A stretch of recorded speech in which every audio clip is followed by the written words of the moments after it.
Hello, hello, hello. Thank you so much, guys, for tuning in. My name is Crystal Dillard. I am a candidate for state representative for Texas House District 131 here in Houston.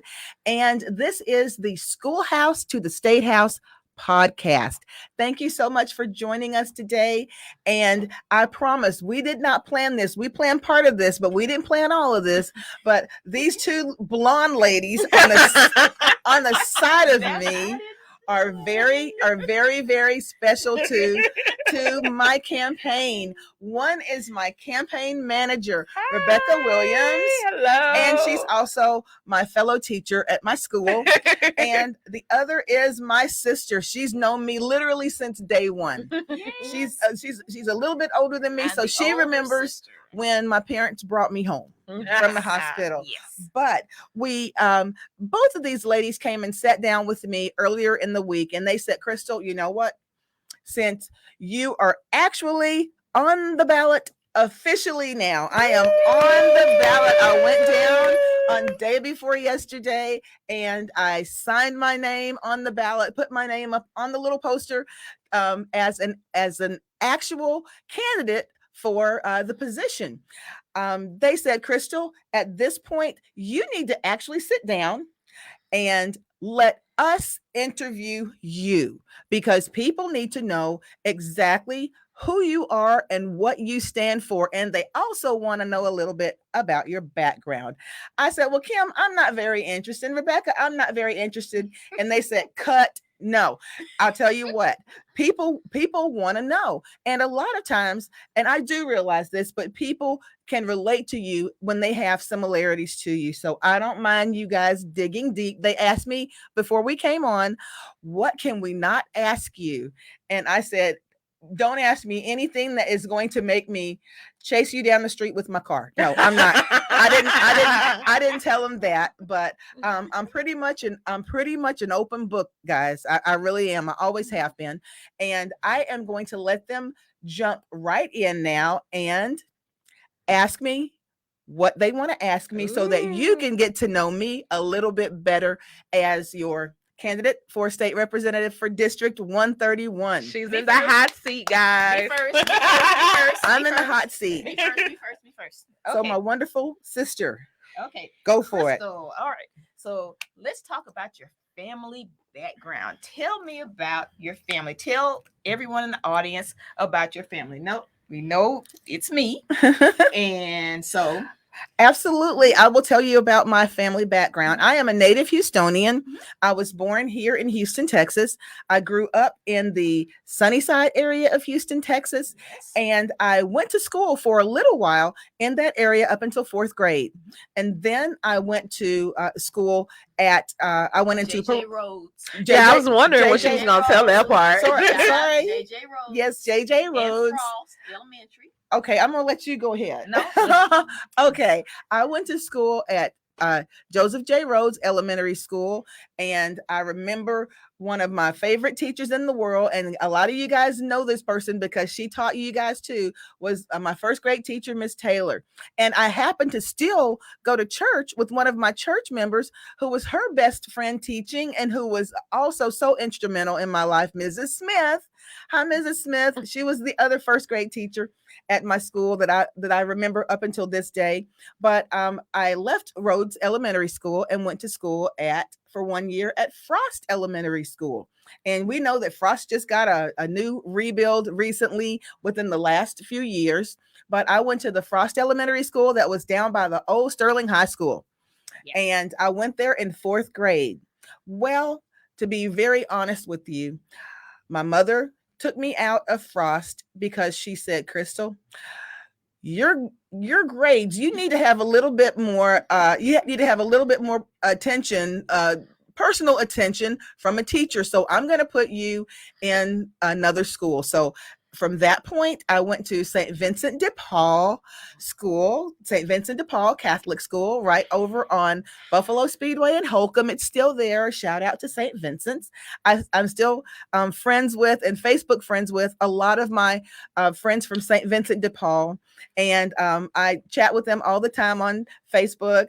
Hi, Lynn Sawyer. Hi, Bernadette. Hi, Victor Kiros. But but I still talk to them a whole lot, and I'm still friends with them.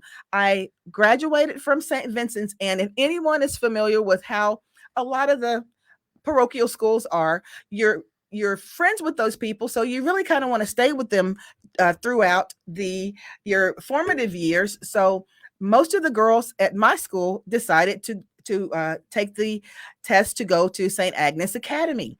So I took the test. I passed the test for St. Agnes, and I went to St. Agnes Academy, which is a girls' parochial school, Catholic girls' school here in Houston.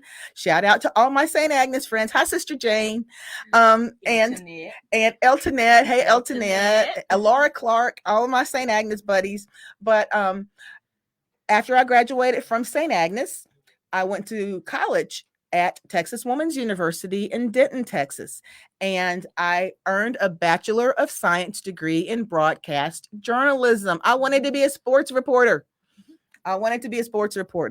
And after I graduated from St. Agnes, I'm sorry, from TWU, I came back to Houston and really decided I did not want to go into that field because you really had to start out in what they called a really, really tiny market, which could have been something that didn't have a lot of amenities, in the towns without a lot of amenities. When you felt you should have started out in Houston.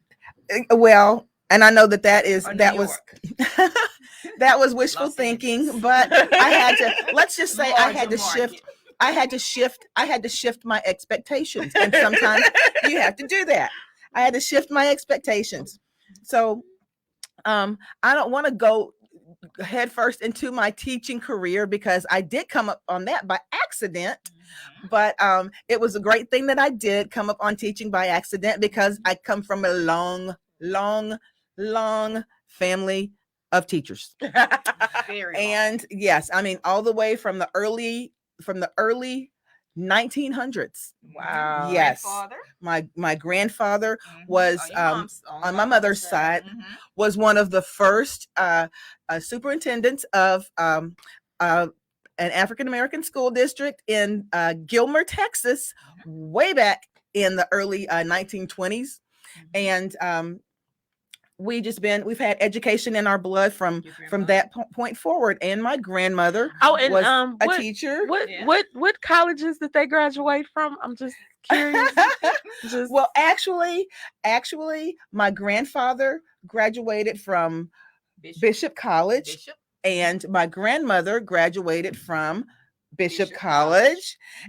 But they sent all their children to Prairie View A&M University. Exactly. And go ahead. Well, we had some more. Prairie View, Howard. I just want to select produces productive. Yes. Yeah. Primarily Prairie View though, but of course. Howard and some other actually from Bishop. Absolutely. Yeah. So absolutely. We're kind of pretty Texas deep. Now, some of our couple from Howard. Yes, some of our and actually on my father's side from Texas Southern, a lot of people went to Texas Southern University. A lot from Prairie View. Right, and a lot from Prairie View. There were a lot of dealers from at Prairie View in the 70s. I think it might have been like 20 of them at the same time. Yes, so, yes. A lot of them. Yes. Yeah. Okay, Rebecca. I hope that got y'all a little bit caught up as to where my family. I still have a lot of stuff. Of course, but we're gonna shift it to Rebecca to give her a chance to chime in. Go ahead, Rebecca. So being that we're both teachers, we're both educators. Tell us a little bit about your teacher spill. Tell us a little bit about your educational background in teaching. You know, that's really it's really funny because let me tell you, and a lot of people can relate to this, especially probably a lot of people from my generation. And you even said the same thing from Rebecca's generation. She's a generation behind me, but I can tell you this. when I went to school, like I said, I went to school to be a broadcast journalist. That's what I really wanted to do. I wanted to be like Jane Kennedy on NFL, was it NFL Today or something like Yeah, that, way back in the 70s. She was Yeah, bad. Yes, oh, she yes, was that's what I bad. wanted. She was That's what I bad. wanted. And gorgeous. She Exactly. was, She Yes. really was. she was, but I wanted to do that. But however, when I came back home, and really I came back home, it was during a recession. It was in the 80s, and jobs, period, were hard to come by. And I remember when I was in school, my mother and a very good family friend would say this to me, and it would make me so frustrated when they would say this, and I did not understand why. They would say, Crystal, now, while you're in school, you should go ahead, at least, pursue your dreams, but go ahead and become certified as a teacher, because, and this was their exact words, because you'll always have that to fall back on. And what that meant to me, and the way that I was processing that at that time, that sounded to me like you can become a teacher if what you really want to do does not work out. So, and That's how I took it. that's how. But you think about the way that is presented, and the way that someone at that age may be perceiving it, which was not at all what they were saying. They were saying that this is a great profession. This is something that you can be proud of. And this is something that there is always going to be a need for. And people have a great respect for teachers. I didn't see it that way. I said, well, that means that if I fail at what I really want to do, I could be a teacher. Thank goodness that I had a change of concept along the way, to understand that maybe in a much broader sense, I was being pulled from my family background into that direction, because that's what someone up above knew I was good at. And she's good at it. Yes, She she is. Crystal is Very really good. She's is. one of those stand and deliver type teachers, very motivating and that kind of thing. So Very. even the kids, I can attest to that. even the kids who a lot of times might be, veering off track because she's so motivating, they'll, be like, Miss, what did I make of my test? What did I make of my test? It's funny. I remember I was They're excited. I was at school one year, and I'll make this long story very, very short.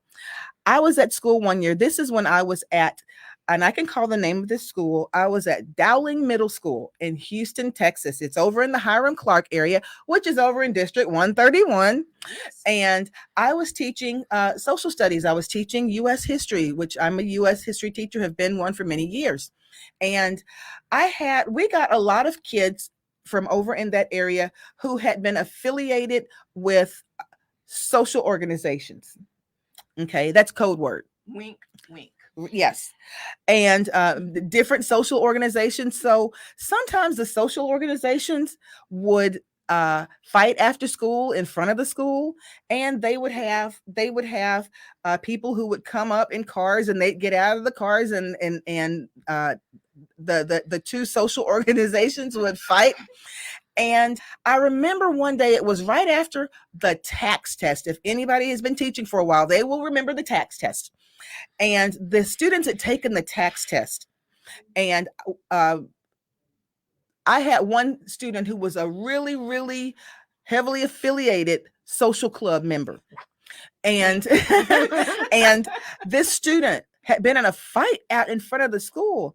And the reason I knew this is because the fight took place right down below where I could see it, below my classroom. And it stopped cars on both sides of the street. They were in the street. Wow. Some parents had become involved. And I said, oh my gosh, I hope no one gets hurt. So the police had to come out and settle things down. But with the social organizations. But I remember this. About 15 minutes. Well, my student had been one of the students that scattered when the police came.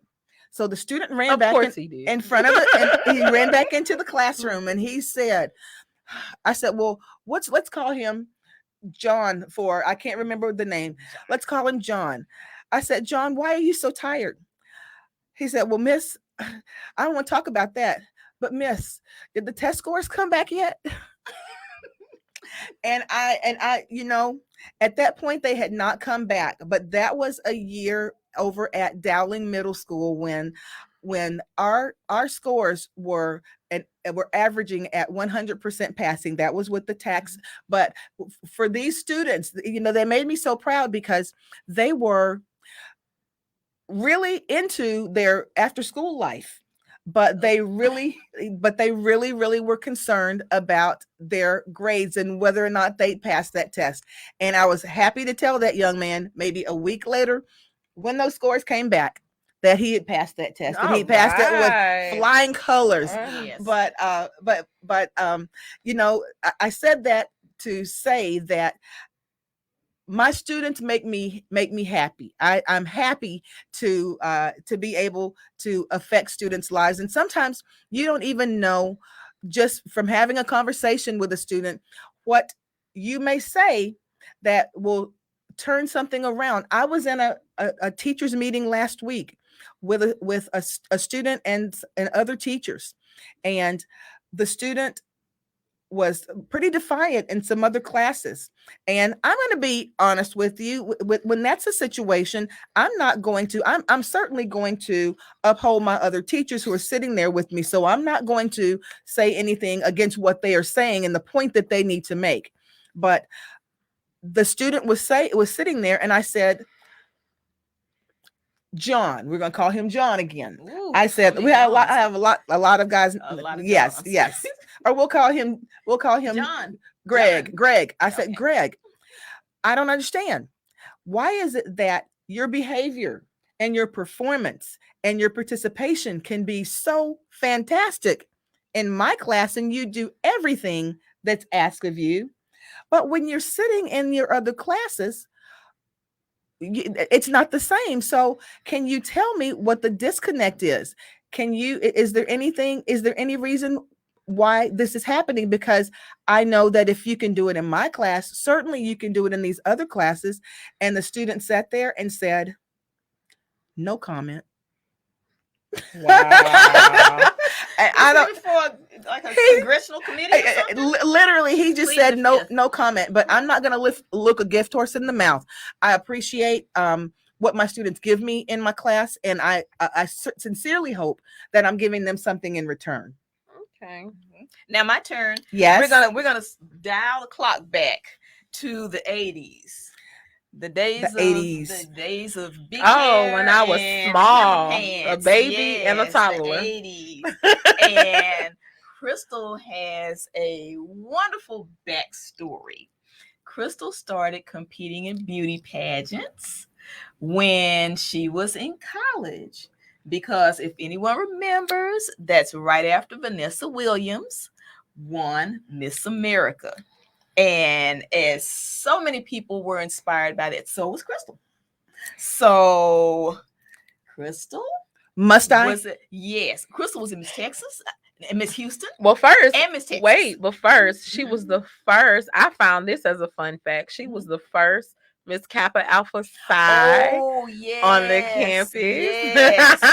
So Miss yes. Kappa Alpha So if you have any Kappas Psi. out there, she was the first Miss KA Psi. on North Texas's campus. It's now the University of North Texas, but it was North Texas State back then. Yes. And she was the first Miss KA Psi. She actually had a banner with the Kappa letters on it, and she was the only one who was allowed to wear the Kappa letters on a banner. So that was she was a trailblazer. So they've told the story. So that's that. There's more. And that was just a fun fact, guys. That was just a fun fact. I forgot about that, Rebecca. So after that, she decided about that too. She decided to enter the Miss Houston pageant. So what year was that, Crystal? Okay. Wow. Okay, you guys. I competed in the Miss Houston. Hi, Gail Clark. Hi, Missy Buchanan and Patty Buchanan, Angie Sis. Hi, all of my Tanya Bedingfield, Irwin, all of my Miss Houston and Miss Texas friends. I Back before the days of internet, there used to be a number that you could call at the Houston Public Library. And it was an information number. You could literally call the Houston Public Library and ask them any question you wanted, and they would look up the answer for you while you Oh, were on the phone. so Yes, that's like they an old would. school Google. Yes. Yeah. The first Google. Oh my God. Yes. The people at the public library, a shout out to City of Houston's public library. I don't know how in the world they did it. I don't know if everything was on a microfiche. I'm not sure how they did it, but they could look up anything that you wanted them to look up on while you held on the phone. And back then, it's a little bit different now, but pageants were really, really popular, and they were something that people, it was like the Super Bowl when Miss Especially in America, Texas. yeah, and in the Texas, South, pageant yes. state. Yeah. People would gather around, and the whole family would stop what they were doing, and they would get home in time enough to watch Miss America or watch Miss USA or watch Miss Universe. Yes. I was one of those people, and so were you. I was too. I You was were too. too. Yes. Yeah. So Okay, I- just quick, Yeah. because I know a lot of people have been wondering this on social media and everything. uh-huh. Can you please finally settle this question that's on everybody's mind when it comes to pageants? What is the difference between Miss USA and Miss America? Oh, Okay. good one. Okay, Miss there is a difference. Yes. Miss USA and the Miss Universe system is it's a beauty pageant. Okay. The Miss America is a scholarship pageant. Okay. However, I will say this because I will always stand up for the Miss USA system because I competed on the Miss USA system. The Miss USA system produces very, very high achieving young women. There have been Miss USA's and Miss Universe contestants that have been gone on to be doctors and lawyers and entertainers and politicians, and the same for Miss America. But the very basic difference is that the girls who compete on the Miss America system compete for scholarships to go on to college. They have talent too. And they have it, and there's a talent competition. On the Miss USA system, you compete in evening gown, interview, and bathing suit and swimsuit. And now the interview section of the competition is very, very important because you've got to be able to make that distinction and differentiation when you've got 30 or 100 people there who are equally as qualified visually, but you've got to be able to make this distinction and use the nuances to do that. Okay. But the Miss USA system is I don't even want to call it that anymore. It used to be called a beauty pageant. I'm sure there's a much more politically correct name to call it now, but I will always be a champion of the Miss USA, Miss Universe pageant system. So, Crystal, when was your first Miss Houston USA?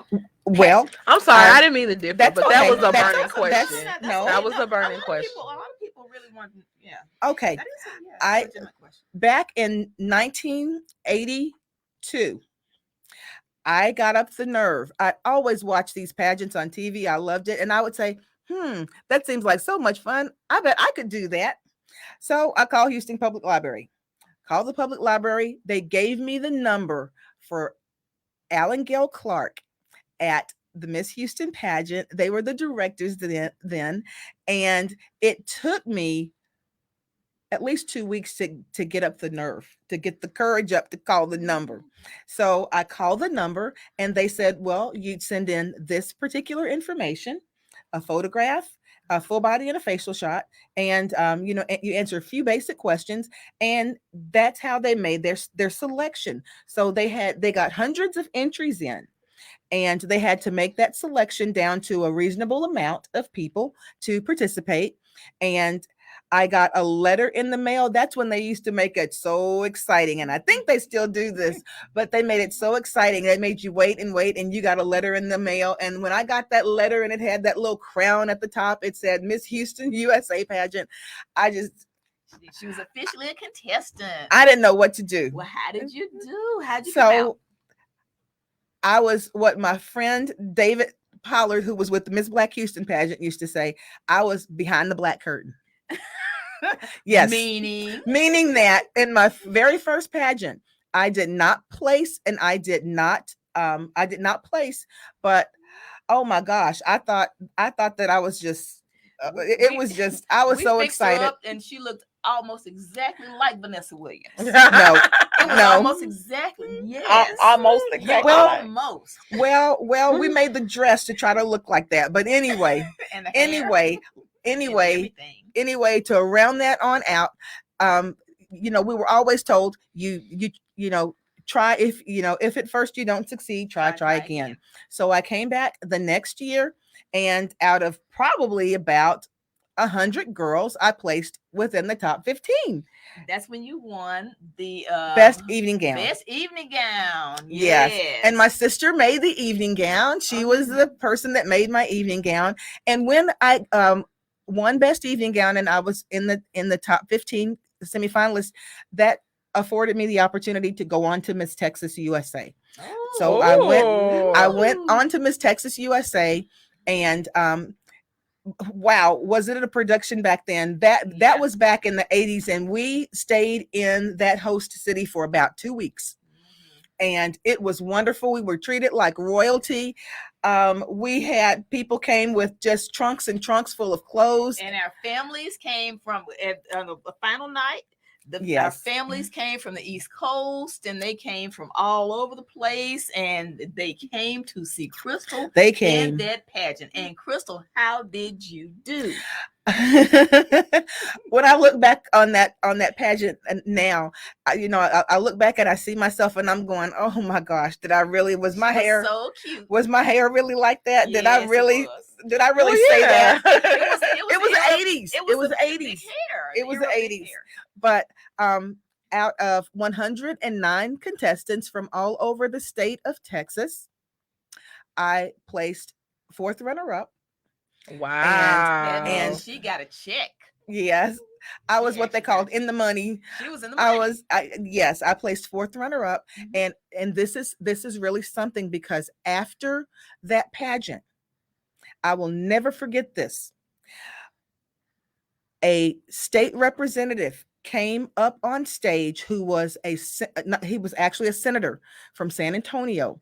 And after I was interviewed, and I told Bob Eubanks that I want to be a state representative one day. Somewhere on film. Yeah. We will find that. He asked me what I wanted to do in the future. And I said, well, I hope to one day be a Texas state representative.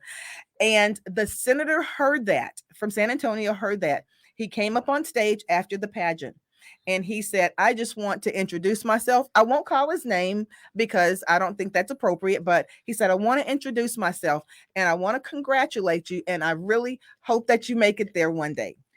Yay! And yes, so she's heading there right now. I hope to head there. Right I hope to head there one day. Find that footage. Hopefully somebody has that footage. Yes. So that is Crystal's pageant career. She has done a lot of pageants. She's trained people for, and after that, I trained pageant girls for 25 years. Yes, for 25 years, for the Miss America system as well as the Miss USA system. I trained a lot of girls who went and competed on the Miss America system and the Miss Texas pageant from Prairie View A&M University. Of yes, and we had some wonderful girls who placed very, very well in that pageant. But pageants to me definitely still have a place in our society and in our community. They do a lot to inspire young women, and especially now there's so many more doors that can be opened through girls, going through pageantry. So I will always be a fan of pageantry. Fantastic. Okay, so personal life. Tell us about it. Oh, no, you had your turn. It's mine. No. All right. Okay. All right. So, Kim was just so gung-ho about this. I'll get back to you. I will get back to you. So, one thing that I personally know about you, Crystal, is that you are a champion for small businesses and entrepreneurship. Yes. One thing she's always telling the kids, what do you like to do?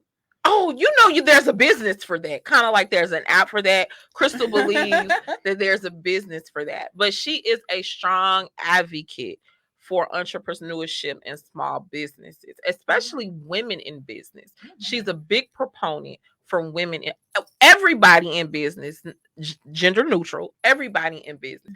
But specifically, I know for sure that she is a big proponent for women in business and small businesses and entrepreneurship. So, Crystal, a little birdie told me that you were once an entrepreneur.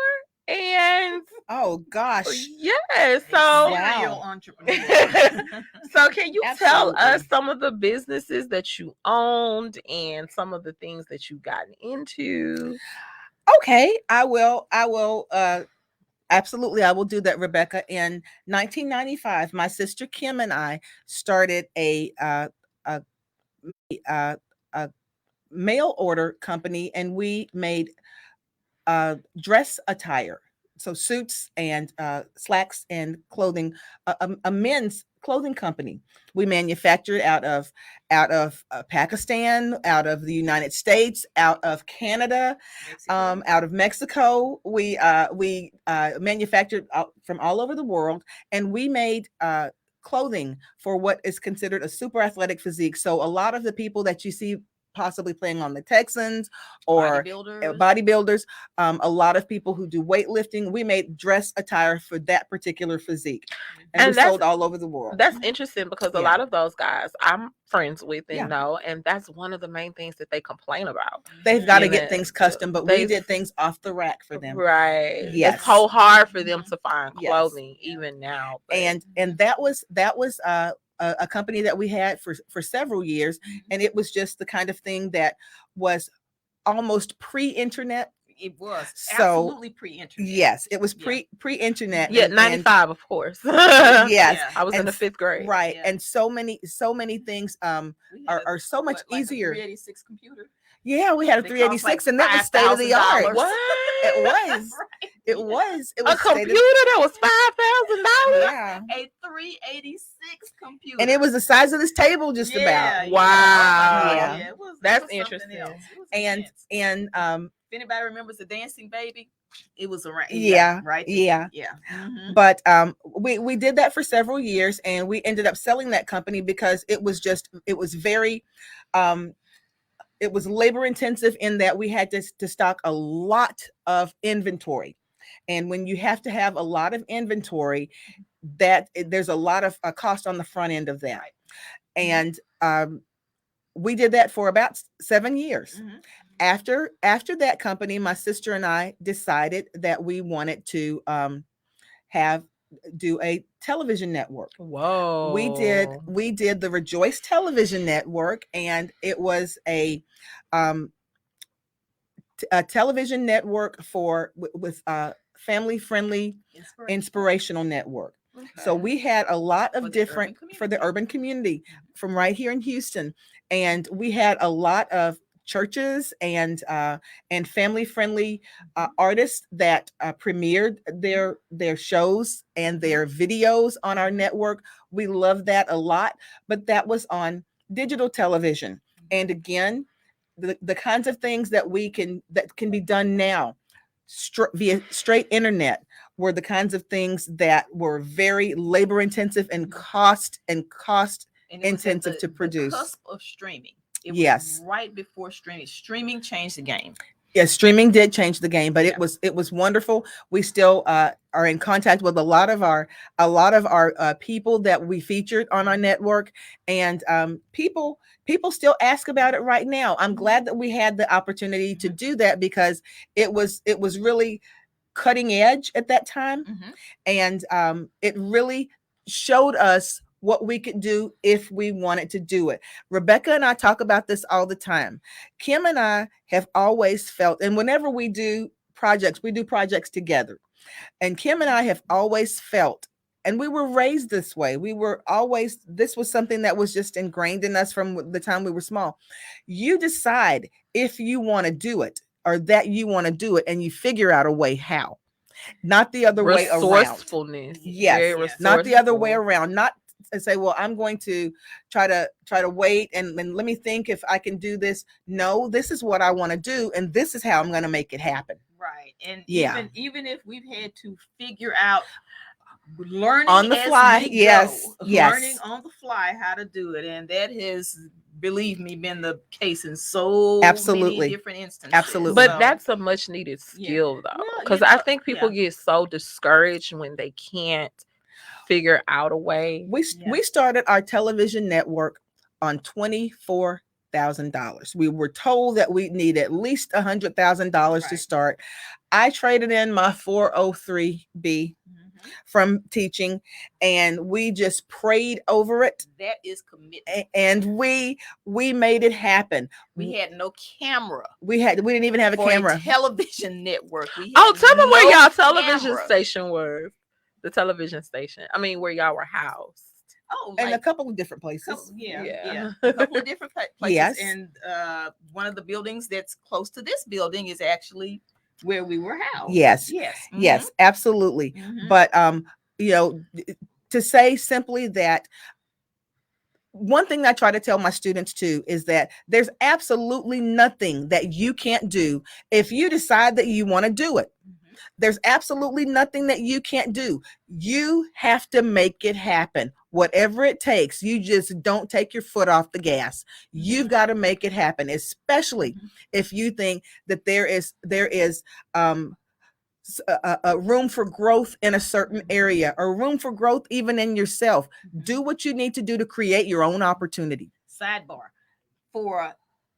because we had no camera, Crystal, my mother actually donated the funds to get us a camera. And the same day that the camera came in, what happened? The same day the camera came in, the camera person that we hired was delivering it to us. He stopped at a Walgreens or somewhere, and someone went into the trunk of his car and stole the camera. Oh God! Yes. Oh stole God! the camera. Yes. And did y'all have a receipt? Oh no! Oh, they just no. Well, that's an entirely different. Yeah. Let me just say this, because you know I'm gonna always have questions.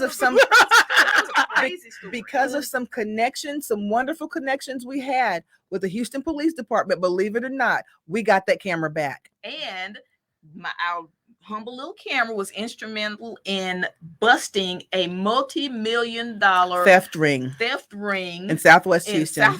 Yes. So that's a story for another day. Yes, it is. You know, yes. Yeah. But it actually happened. It actually happened. We cannot make these things up.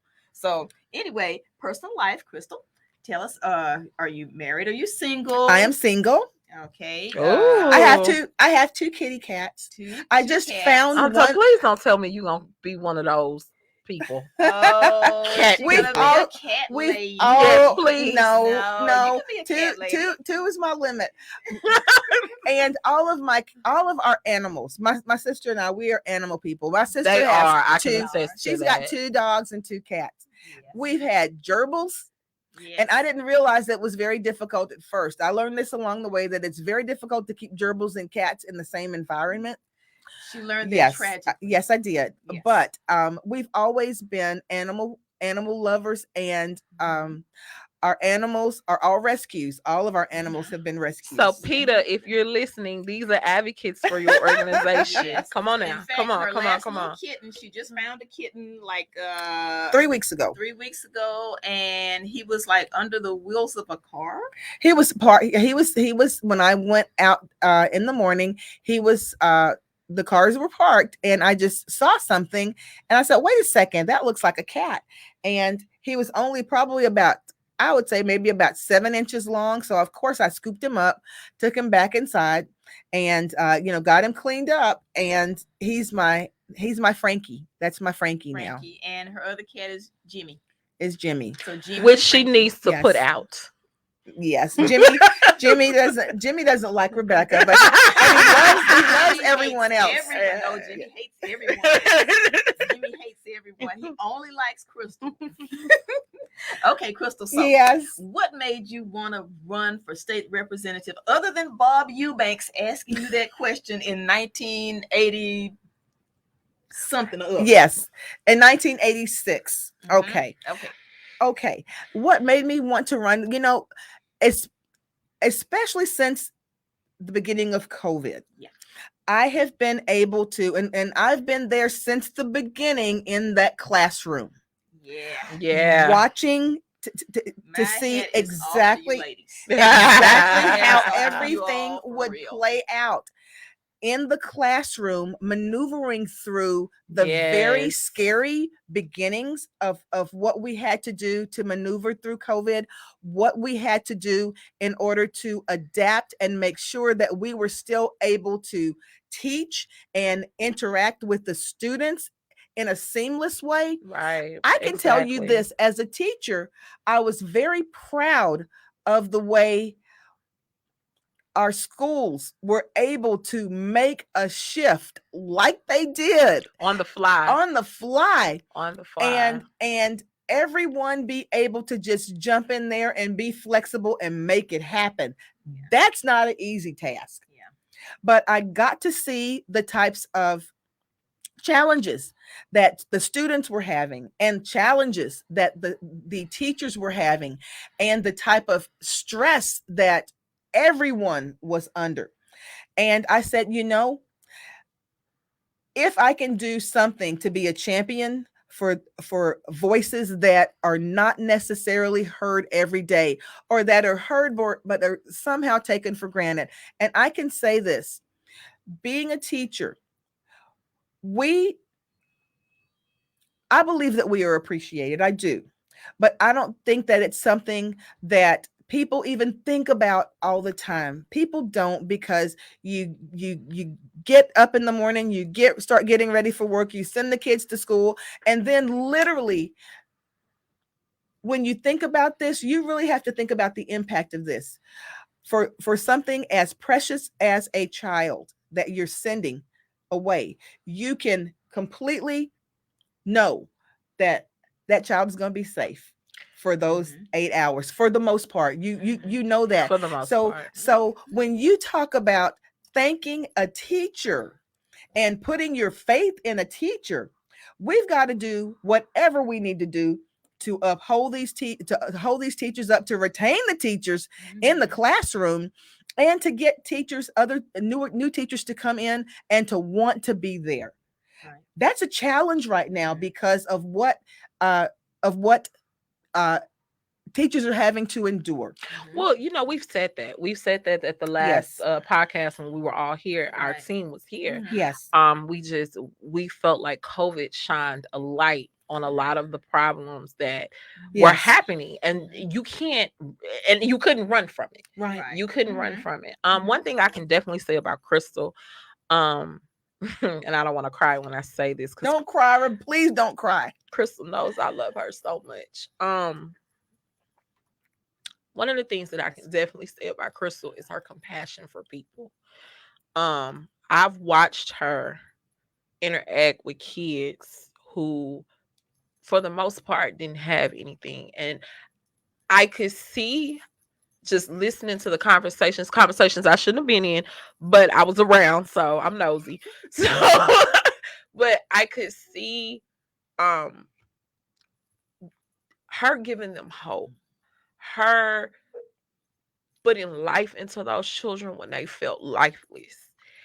And it's just amazing to see her with the kids and how they are, and her caring spirit, her loving spirit. And after Crystal finished talking to them, they feel a sense of relief, a sense of somebody cares. And campaign management aside, this is the type of person that she is. Oh, Rebecca, I don't like it when Rebecca cries like that. That makes me, that tugs at my heartstrings. I appreciate that, Rebecca. I really, really do. And like I said, sometimes it's really something how you find yourself in a place, and I always call it, it's sort of a God thing. I didn't know I was going to be here. I didn't even choose to be a teacher. That wasn't my choice, but that was chosen. It chose me. you. It chose you. And sometimes, Mhm. if you ask to be placed where you're supposed to be, and you're sincere about that, I think that you'll end up where you're supposed to be. Right. Mhm. And at this point, I feel that I have so much to give in terms of letting that radiate out into a wider area and in the district that I want to serve. Perfect segue. Tell us about your platform. What is your platform? I call my platform the 4 R's. The first R is reform. And reform is a word that's thrown out around there all the time, but I guess you can say I'm sort of an eternal optimist. I Oh my am God, she is. I I always see the hope and the positive side of even the most negative situation. In terms of reform, right now, especially in the last 2 years, we've seen a lot of tension between certain segments of the community and the police department.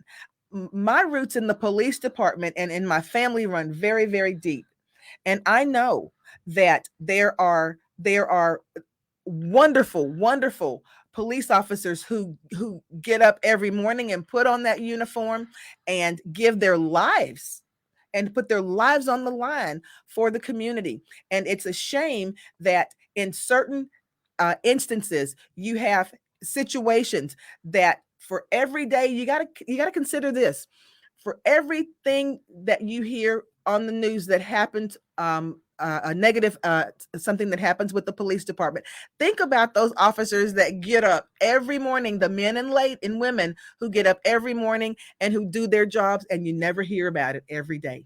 Right. Every Exactly. day. And that Exactly. means that means that there's some good going on because things have not occurred and Exactly. and situations have been mitigated. You don't hear about that, but you hear about the negative aspect of when something happens. And that's basically the job of the news, to bring us to bring the light of into situations that we would not hear of otherwise. But I think it definitely is a way to be able to bridge that gap between the community and the police department, to shine a positive light on the things that the police department can do. And I tell my students this in class all the time. I want to see some of you guys out there in uniform.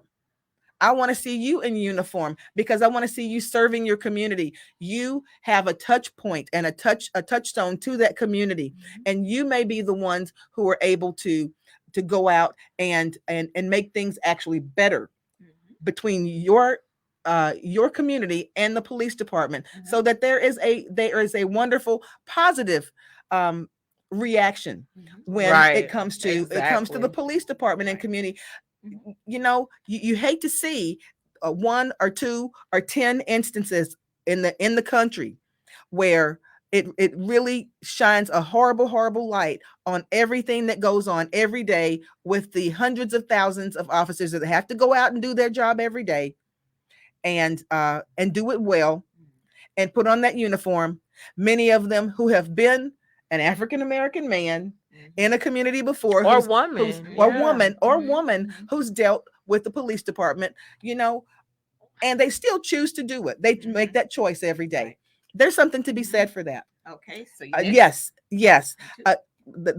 My second R is reentry, because I have a personal connection to a family member who has been has been formerly incarcerated, and I see this person as being one of the probably the most gifted and intelligent young men that I've ever come across. I'm not saying that because he's my family member, but who made a mistake back when he was 17 years old. Okay, stayed in prison for several years.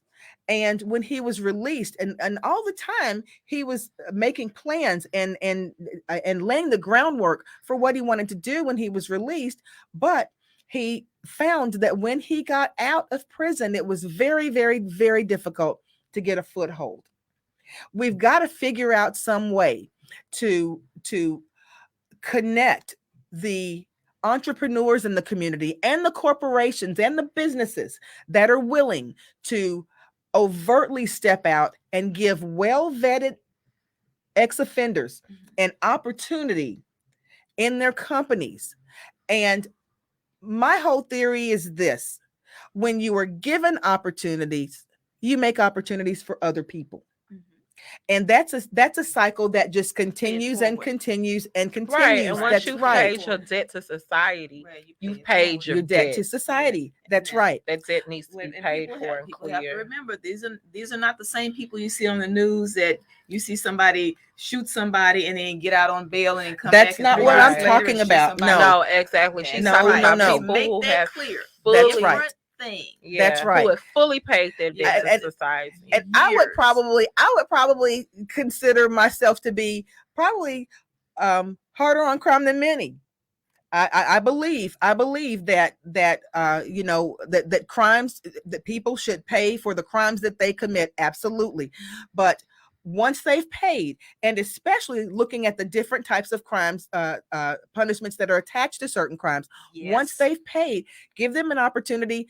I would like to see someone prove to me that they have made a change. I want to see it. Give them a chance to show it. Okay, so what's your third one? It's rights.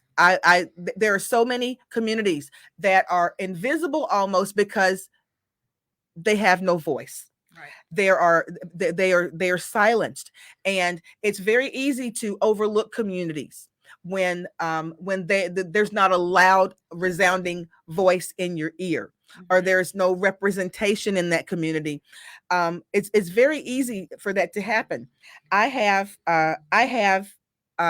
family members and other very good friends who are part of the LGBTQ community. And some of the stories that they've told me, as far as the type of discrimination that they face, even in trying to find housing, to be afraid when you go out to get a job that you will be found out and discriminated against, that you cannot live in certain areas. I'm going to tell you, and healthcare. One of my cousins, who lives in another part of Texas, said who is transgender, said that in that part of the state, there were only two doctors that would treat him and that had the expertise to treat him, or I'm not even going to say that, who treated people like him. And treated them with dignity. With dignity. And that he had to change an appointment one day. He did the 24-hour notice and the entire thing. And when he had to change the appointment, the doctor got upset and would not see him again, which then left him with one choice. And that particular choice didn't have an appointment for another 3 to 4 months. So what type of situation does that leave people in when they've got that situation going on? And that just, it really comes from people not knowing what's going on with the communities. And if these communities have a voice, maybe there's someone else out there who would be willing to open up their practice and treat people who have a similar circumstance or situation. But if you don't have a voice and people don't speak about it, no one will ever know. And then your last one. Just people who are disabled too. People and people who are disabled. Absolutely. I have a very good friend who is the parent of an adult autistic child. And some of the stories that she tells about the type of trials that she's gone through trying to make sure that her son has services and that's able to he's able to thrive and be the best that he can be and reach his full potential. It's been a struggle. I have a cousin who has a disability, and it's been very difficult for her to be able to get services sometimes. And her disability has manifested itself also physically. And many times her caregiver is just at her wits end and trying to find solutions Mhm. to be able to make sure that she gets all that she can get. Mhm. But my last R is going to be the 3 R's, what we used to commonly call the 3 R's: reading, writing, arithmetic. I'll spin it back around, tell you guys that education is something that we cannot look to the side on or look backwards on or start slacking off on it all, guys, because of COVID, we're gonna have to make up some ground. Can we do it? Absolutely we can. But teachers, we need good teachers out there. We need for you guys to stay in the classroom. We need for you guys to know that you're appreciated, and I want to make sure that you are appreciated and that you're heard by the state of Texas and by the people that can make a difference in your lives. Mhm. I hope I've given y'all a little bit of information about Yes. you. Ooh, a I lot hope to it, I hope I Yes, absorb. you could. have, Crystal. Good. I'm happy. Thank you guys so much. I'm going to close it out now. I think we're pretty close to the time. Yes, we're right at the time where we want to go ahead and close out. But Kim, Rebecca, thank you so much for being here. Thank you for grilling me like that. I didn't know what they were going to say sometimes, but that's okay. We'll talk about that later when we get off the air. But guys, again, please go and support my campaign at Crystal Dillard for Texas on Facebook. It will guide you to all of my ways that you can support and donate to my campaign. Donate. Yes, Money, money, Donate. money. we need cannot it. do this without your support. And we also need you as volunteers. Please. Thank you guys so much for everything. And I will see you next week. Inbox me, message me with any other information that you'd like for me to share with you, or if you'd like for me to come out and talk to your organization. Thanks so much, guys. See you Full house later. to the State House. Woo! Full house to the State House. Yes, March primary. Let's rock and roll. Bye, guys.